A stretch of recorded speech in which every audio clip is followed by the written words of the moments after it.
Bab 180. Hidup majikan muda. Melihat Sanda diam, Devon segera berujar, "Dekan Sanda." Sanda beranjali dan berlagak takjub, ternyata keturunan Master Pedang Dunia, maaf. Targolu tersenyum, "Nggak perlu sungkan, Dekan Sanda." Sanda diam, niat membunuh muncul dalam hati, dia hampir melanggar sila membunuh. Devon tersenyum, "Dekan Sanda, mungkin ada endala dalam pertarungan antara Targolu dan Sander Ye, jadi kami berharap Dekan Sanda bisa membantu kami." Sanda melirik Targolu, lalu berujar, "Akademi Buddhis akan berupaya membantu majikan muda Targolu." Sesudah mendengarnya, Targolu tersenyum. Devon juga tersenyum, "Dekan Sanda, kalau begitu kami nggak akan mengganggumu lagi." Sanda beranjali dan berujar, "Devon, hati-hati, majikan muda Targolu, hati-hati." Targolu tersenyum, "Dekan Sanda nggak perlu terlalu sungkan. Sesudah urusan ini selesai, aku nggak akan melupakan Dekan Sanda dan Akademi Buddhis. Aku akan mendukung penuh Akademi Buddhis." Sanda berujar, "Terima kasih, majikan muda. Hidup majikan muda." Sesudah mendengarnya, Targolu tertegun, lalu tertawa, "Dekan Sanda jangan sungkan." Sanda diam, "Kalau kalian nggak pergi, aku harus melintasi roh kalian." Targolu menatap Devon, "Guru, ayo pergi." Devon mengangguk lalu mereka pergi. Sanda melihat ke langit. Sesudah sekian lama, dia menggeleng dan mengembus napas. Otak ini sangat berbeda dari Tuan Muda Ye dan Master Tiada Batas. Ketika berbicara, dia mengernyit, apa ini benaran orang pilihan takdir? Dia agak curiga. Dia berhubungan dengan dua generasi terakhir orang pilihan takdir, keduanya pandai menggelabui orang. Tapi generasi ini, Sanda menggeleng, orang pilihan takdir nggak ada gunanya. Orangnya takdirlah dewa abadi. Dia pergi. Di ujung langit, Targolu tersenyum, "Guru, Dekan Sanda ini kayaknya nggak terlalu pintar." Devon berujar, "Jangan diremehkan. Pasti ada alasan dia dipilih Master Pedang Dunia memimpin Akademi Buddhis." Targolu menahan senyum dan mengangguk, "Paham." Devon berujar lagi, "Dengan dukungan dari Akademi Buddhis, peluang kemenangan meningkat." Targolu berujar, "Guru, jangan cemas, hari itu, aku bisa membunuh dia dengan kekuatanku. Bahkan kalau dia adalah Kaisar Pedang Agung." Devon mengangguk, "Kalau begitu, tentu saja bagus. Karena bersiap nggak akan salah." Targolu mengangguk, "Oke." Devon berujar, "Ayo pergi." Mereka menghilang di kejauhan. Tak lama sesudah mereka menghilang, ruang mereka berdiri bergetar, bayangan virtual muncul. Itu Anyo. Anyo melirik mereka pergi, lalu menghilang. Di udara, Sander Ye terus berlatih, sekarang dia bisa mencapai kecepatan dan kekuatan yang sama untuk ke-6 pedang. Dia menghunus 6 pedang dengan kekuatan yang sama dengan pedang pertama. Konsumsi energinya sangat besar, tapi kekuatan mengerikan, itu melampaui teknik tinju penghancur dunia. Tentu saja, kalau dia bisa menggunakan teknik tinju penghancur dunia 6 kali sekaligus, tetap saja teknik tinju penghancur dunia yang lebih hebat, tapi dia nggak bisa memainkan teknik tinju penghancur dunia 6 kali sekaligus. Teknik tinju penghancur dunia adalah tingkat sederhana. Ada waktu penggunaannya, nggak bisa secara instan, apalagi konsumsinya besar. Sander Ye berlatih pedang ke-7. Kini, dia nggak kekurangan sumber daya kultivasi, karena tetua Zhang memberinya 5 juta kristal peri. Tapi kultivasi menghabiskan banyak kristal emas, dalam beberapa hari dia sudah menghabiskan puluhan juta kristal emas. Semuanya digunakan untuk membeli pil pemulihan. Sanda nggak menemani Sander Ye. Ketika Sander Ye bertemu masalah, dia baru membimbing. 10 hari berlalu. Sander Ye mampu menusuk 9 pedang sekaligus. Satu kali menusuk sebanyak 9 pedang. Dalam kehampaan, Sander Ye berdiri tanpa pikiran. Sesudah sekian lama, Sander Ye menusuk 9 pedang sekaligus. Klik. Mendadak, ruang dalam radius 300 kaki terbelah, lalu bang. Ruang dalam jarak 300 kaki sama dengan hancur. Hancurkan ruang. Pedang ini nggak hanya menghancurkan ruang, tapi juga waktu. Tapi itu hanya 1 detik, sesudah 1 detik, waktu dan ruang pulih. Sanda tersenyum, boleh. Tapi Sander Ye menggeleng, masih 1 pedang lagi. Sanda berujar, pedang terakhir ini bakal sulit. Tumpukan tusukan akan tambah sulit.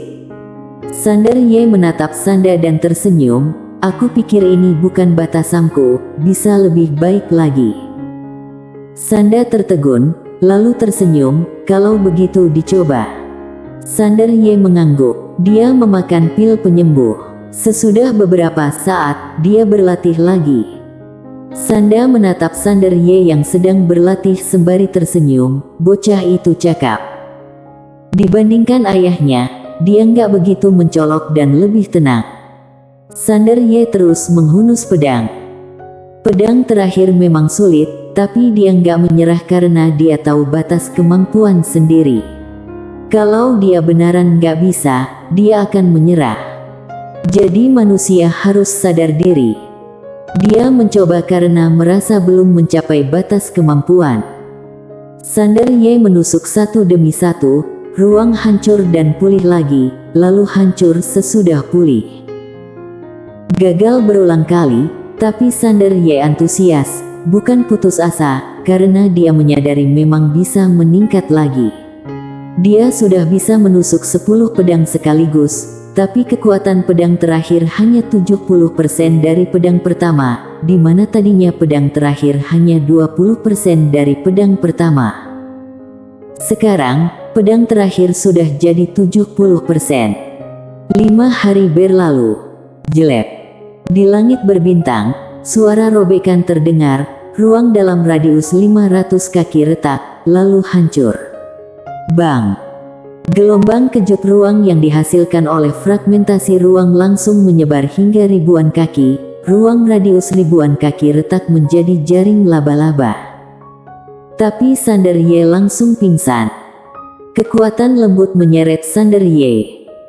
Sanda berjalan ke sisi Sander Ye, dia bersamanya selama ini. Mata Sander Ye tertutup, dia merasa kayak akan pingsan, tapi tersenyum. Sukses. Dia benaran merasakan batas kemampuannya. Sanda tersenyum, apa rasanya? Sander Ye menarik napas, lalu menyeringai, seru. Sanda mengangguk dan tersenyum, selamat. Dia terperanjat. Menurutnya, pedang ke-9 sudah jadi batas Sander Ye, tapi ternyata mencapai pedang ke-10. Sander Ye beristirahat sebentar, lalu duduk dan menunjuk ke depan. Jelek. Waktu dan ruang terbelah, pedang terbang mencapai ketinggian 100 kaki. Bukan 1 pedang, tapi 10 pedang terbang. Klik.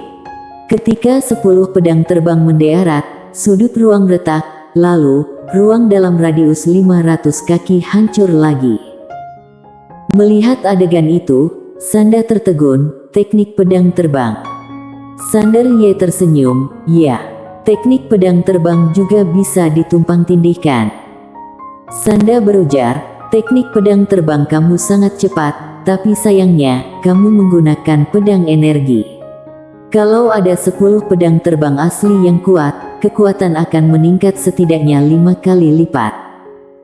Sander Ye mengangguk, sesudah kembali ke sekte pedang, aku akan meminta pedang terbang pada kakak seperguruan pertama. Sanda tersenyum, oke. Sander Ye berujar lagi, senior, aku masih mau melatih teknik fisik. Boleh tinggal di tempatmu beberapa hari lagi. Sanda berujar, kamu bisa tinggal sesukamu. Sander Ye ragu-ragu, lalu berujar, senior, hubunganmu dengan ayahku. Sanda terkekeh, nanti kamu akan tahu. Sander Ye tersenyum, oke. Sander Ye mulai berlatih teknik fisik guntur kejutan tingkat sederhana. Guntur kejutan. Begitu niat muncul, menggetarkan bak guntur kejutan. Ketika pertama kali mempelajari teknik fisik ini, Sander Ye terperanjat. Teknik fisik ini memang mengerikan. Pantas saja hari itu Targo Lu mampu menyaingi kecepatannya dengan teknik ini. Mengesankan. Tentu saja, dia lebih hebat, biarpun nggak menggunakan teknik fisik, kecepatannya lebih cepat dari teknik guntur kejutan. Kalau dia melatih guntur kejutan ini, maka dia akan jadi super mengesankan. Sander Ye membutuhkan waktu kurang dari 2 hari untuk menguasai guntur kejutan sepenuhnya. Kecepatannya langsung berlipat ganda berkat guntur kejutan. Kecepatan dia sudah mengesankan, sekarang kecepatannya berlipat ganda, betapa mengerikannya. Kelemahan terbesarnya adalah ranahnya. Ranahnya terlalu rendah, energi Suan yang tersimpan terlalu sedikit, jadi nggak mungkin untuk bertarung berlarut-larut. Sanda berujar, dengan kecepatanmu, kamu nggak terkalahkan di ranah tertinggi. Bahkan kalau menghadapi ranah tertinggi, selama itu bukan jenius tiada taraf yang menguasai domain, kamu nggak terkalahkan. Sander Ye tersenyum. Sanda tersenyum, seberapa yakin kamu dalam melawan orang pilihan takdir? Sander Ye berujar, aku hanya punya satu lawan. Sanda tertegun, lalu berujar, siapa? Sander Ye berujar, aku. Sanda terpana. Sander Ye berujar, dalam perjalananku menuju tak terkalahkan, satu-satunya musuh sejati adalah diriku. Selama suasana hati nggak buruk dan selalu menjaga niat awalku, nggak ada yang bisa mengalahkanku. Yang bisa mengalahkanku di level ini adalah aku di level lanjutan. Sanda berujar, apa ilmu pedangmu adalah tak terkalahkan? Sander Ye mengangguk. Sanda berujar, lalu kamu tahu, kamu nggak boleh kalah satu kali pun. Sander Ye tersenyum, senior salah. Jalan ilmu pedang yang tak terkalahkan bukan berarti nggak boleh kalah, tapi harus kalah. Sanda tertegun. Sander Ye berujar, dengan gagal maka bisa menemukan kekurangan dan terus berkembang. Yang nggak boleh dikalahkan adalah hati dan tekad. Kamu boleh mengalahkanku, tapi kamu nggak bisa mengalahkan hati dan tekadku. Bang! Mendadak jiwa pedang yang mengerikan muncul dari tubuh dia. Sanda tertegun. Sander Ye menekan momentum pedang itu dengan tangan kanan secara paksa. Sanda menatap Sander Ye dengan bingung, kamu, itu momentum Kaisar Pedang Agung. Sander Ye menyeringai. Sanda berujar, kamu menekan ranah ilmu pedangmu. Sander Ye tetap menyeringai. Sanda menatap Sander Ye, kenapa? Sander Ye berpikir lalu berujar, aku masih lemah, aku nggak punya kekuatan master pedang dunia yang tak terkalahkan. Jadi, aku nggak boleh mencolok, harus belajar menyembunyikan kekuatan. Singkatnya, aku harus menyimpan kartu andalan untuk menyelamatkan nyawa. Jangan tunjukkan semua keunggulan. Dia berujar lagi, kultivator pedang gak bisa selalu tangguh. Lagi pula, dunia ini rumit dan ada banyak master. Kalau selalu tangguh, hanya akan menarik banyak musuh dan jatuh dalam situasi buntu. Jadi, aku harus bersikap lembut sesekali. Buku itu bilang bercampur kekerasan dan kelembutan, kupikir itu logis. Jadi, musuhku hanya akan tahu kartu andalanku secara mendadak dan itulah momen kukuburkan mereka. Sanda diam. Ayah dan putranya ini bukan orang baik. Bersambung.